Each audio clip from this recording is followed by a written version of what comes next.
All right, so we have finished up our poster. It is a digital file with tons of layers. Mine is almost 2 gigabytes large with all these layers at this resolution.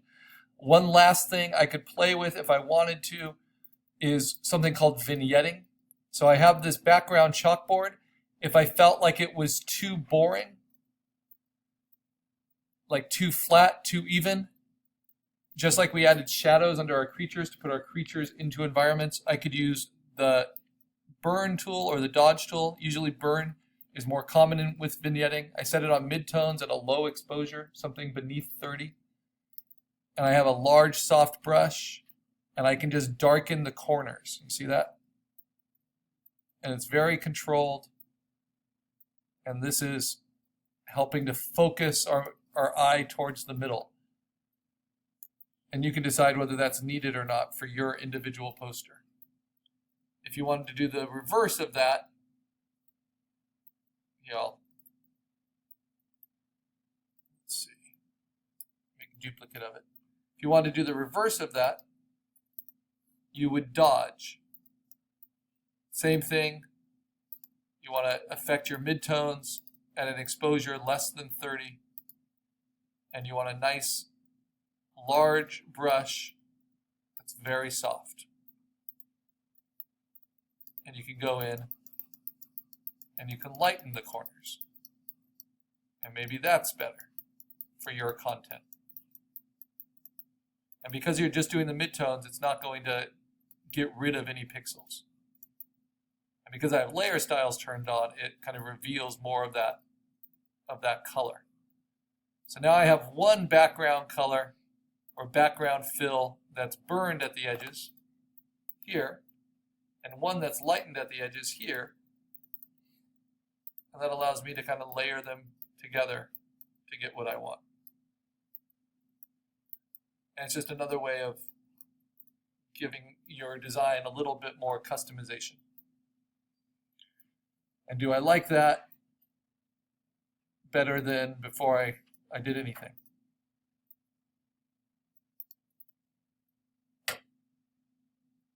Yeah, actually, I think I do.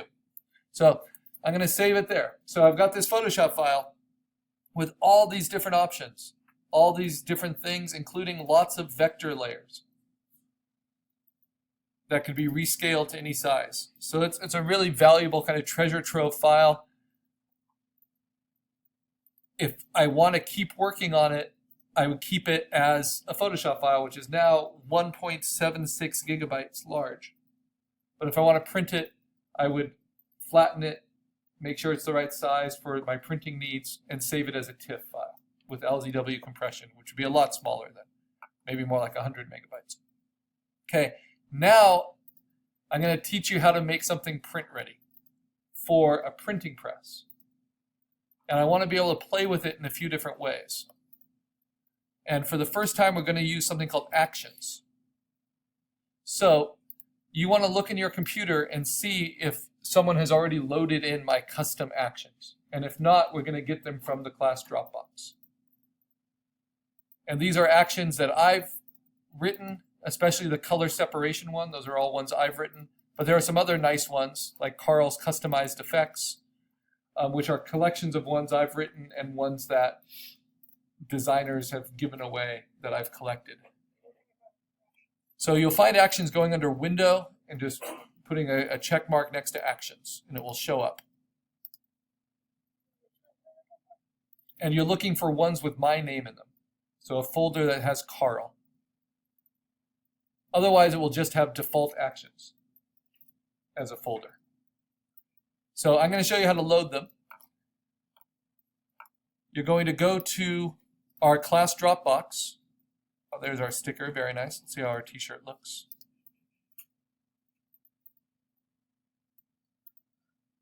Yeah, very nice. Look at that.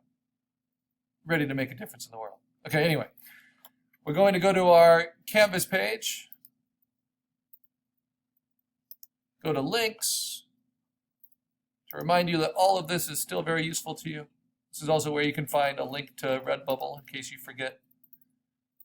But we're going to go to our Dropbox page. Right? And we're going to go to this folder, Actions for Digital Lab 205. And instead of clicking on it, you're just going to download that whole folder. Let's see, how can we do that? There's a way to do that. I think you click it, there you go. And then you just hit download. And it will download it as a zip file, just like fonts download, into your downloads folder. So open that in Finder, unzip it. There you go, it's a folder. This is what actions look like. They're ATN file types. Now what is that? It's what's called a macro in programming. So this is basically, an action is basically just a series of steps in Photoshop that the user has saved in a certain order that can be applied to multiple projects. All right, so now what do we do with these? We go back to Photoshop, and if you don't have them, you're going to click on the Actions window options, and you're going to say Load Actions. And you can navigate to your downloads and to the Actions for Digital Lab, and then you're going to select them all. These are actually all little libraries of actions. And then you're going to say Open. I am not going to do that because I've already loaded them in, and I don't want duplicates of everyone. And that's all there is to it. Then you'll have what I have, if you don't already. Okay. You also want to not click on these boxes, and if you do click on them again until something disappears. Those are permissions, and they can just be a bore. For some actions are really important. For mine, all my actions are safe actions. They'll always make a duplicate of your file first. Okay, now before we can use the actions, we have to make it print ready. So what do? I say File. Well, first I, of course, check the image size, make sure it's going to print the size I want. And I can print up to 17 by 22 inches in this class. This already has white designed into it. So this is a good size. No reason I would need it bigger or smaller than that. Okay, now I am going to say Layer, Flatten Image. If I am good with it as it is for printing. But this is where it gets a little different. If I want to separate my background from my spot illustration and text, I might just compress my image. So that means I would take everything above my background layers and merge them together. So merge those layers. This will decrease the memory quite a bit, but it will still give me some versatility. So I can treat the background separate from my spot illustration. So now that's all on one merged rasterized layer at the right resolution. And then the background, I'm going to merge all of those together. Command D is the shortcut.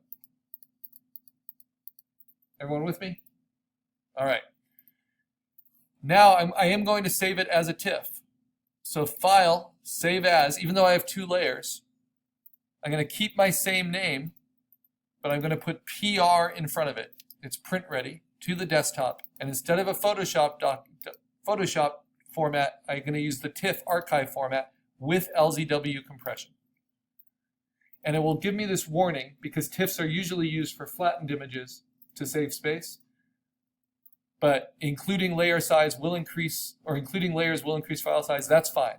TIFF can support layers. It just doesn't usually need to. Okay, so that took it down from being 2 gigabytes to being 181 megabytes with the layers. If I flattened it further, it would only be 90 megabytes. Why did I make this separate? Well, now I just want to play with color separations and making this color separated on my illustration alone. So I'm going to affect only that layer, and I'm going to go to my actions and go to color separations, and it's like selecting a VHS tape off of a shelf. And this is why it's like a VHS tape. You can pull it off of the shelf, and that's what I'm doing right now, and then you can play it.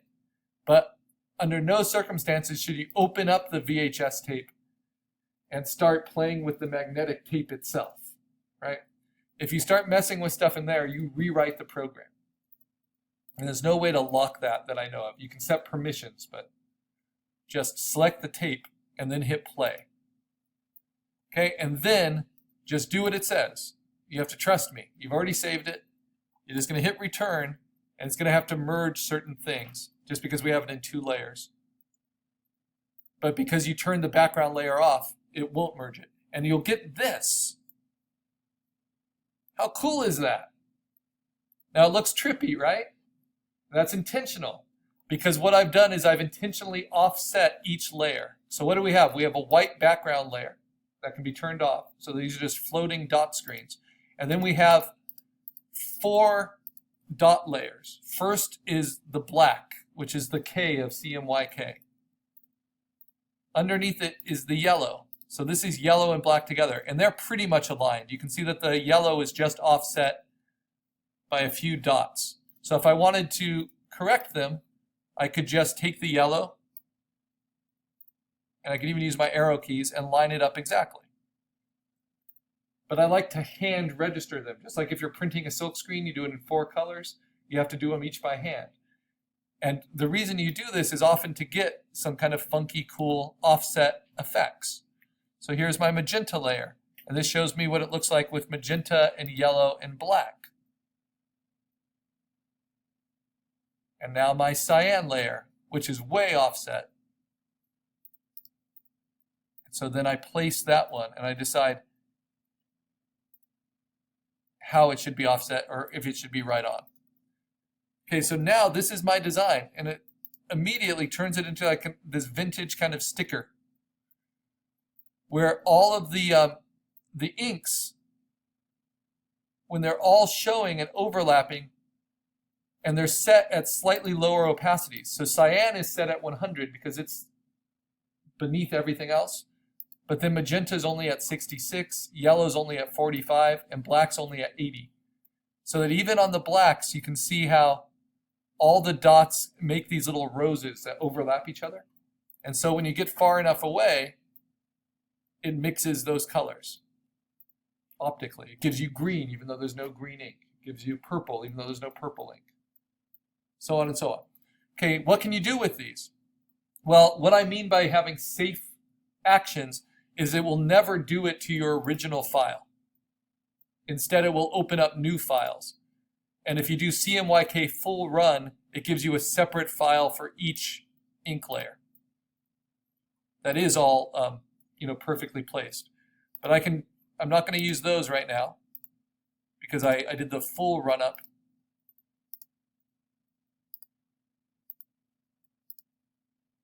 And instead, I'm going to steal these layers. And this is what I want you all to play with on some aspect of your illustration or your poster. And to take all of those layers and just drag and drop them on top of my original. Now, in the action, I had to specify a resolution. And the resolution I specified, because I use this for professional practices, is 300. But mine is 350, right? So that means that I'm going to have to hand grow this a little bit. But I just hold down Shift, I just place these layers, and then use the arrow keys. And again, that's hand registering it. Okay, so what do I have now? Now I have all these dot layers on top of my original illustration, which can be a lot of fun. So let's try them one by one. How can I blend the blues into what I already have? Well, I can use a different layer style if I want. I can use them to lighten, right? I can use them as an overlay, and so it gives all of my colors a little bit of that blue halftoning. And it's called halftone because they're organized like bricks. You have a row of them, and then you move over half and have another row. And I just might like that. That might be nice. Or then I might decide, okay, I want to overlay now the magentas as well, and I might as well overlay the yellows. But I don't need the black. I like the blacks the way they are. And now I'll put my background back in, which is unaffected, because I didn't want dots everywhere. And now I can say, well, it all looks a little oversaturated, so now I could go through and I could take these opacities down a little bit more, or I can up the yellow, and kind of mix the